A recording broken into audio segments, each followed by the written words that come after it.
सुनील गांव में रहता था। गांव में ही उसने अपने लिए एक छोटी सी दुकान खोला था। उसकी दुकान बहुत अच्छी चलती थी। सभी ग्राहक उसकी दुकान पर आते थे, उसकी दुकान की प्रशंसा करते थे। सुनील बहुत समझदार था, लेकिन उसके कुछ दोस्त जो जुआरी और शराबी थे, वह हमेशा सुनील को भड़काते थे। तू किस जमाने में जी रहा है सुनील? आजकल तो लोग सुबह काम करते हैं, रात को एक पैक मारकर सो जाते हैं। कुछ शराब और बियर मंगा। तेरी दुकान तो बहुत अच्छी चल रही है न सुनील?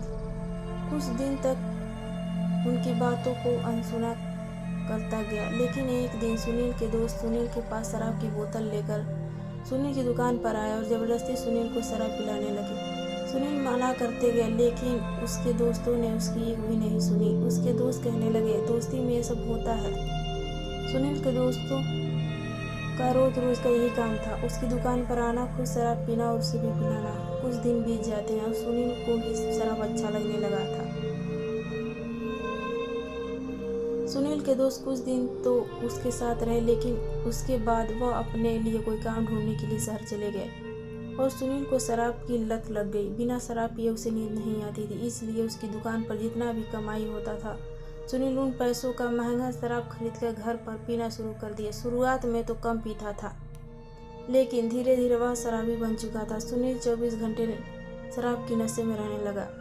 अब तो दुकान को भी ठीक से नहीं चला पाता था। शराब के नशे में सुनील को नशा ऐसे चढ़ता था कि वो क्या अच्छा है क्या बुरा है जैसे कि वो भूल ही गया था। उसके दुकान पर कोई भी ग्राहक आता तो सुनील उससे उल्टा सीधा बोल देता था। शराब के नशे में खुद को भी बहुत समझदार समझने लगा और सबको नीचा दिखाना शुरू कर देता था, इसलिए लोग उसकी दुकान पर आना जाना बंद कर दिए। इस तरह से सुनील का दुकान धीरे धीरे खत्म हो गया और सुनील अब घर पर रहने लगा, शराबी बन चुका था। एक दिन सुनील के पास पैसे खत्म हो जाते हैं। सुनील के पास सिर्फ एक घर ही बचा था। सुनील शराब पीने के लिए बहुत परेशान हो गया था, इसलिए उसने अपना घर भी बेच दिया। घर बेचने के बाद सुनील को जितने पैसे मिले थे उसे कुछ महीने तक शराब पिया, अपने खर्चे चलाए।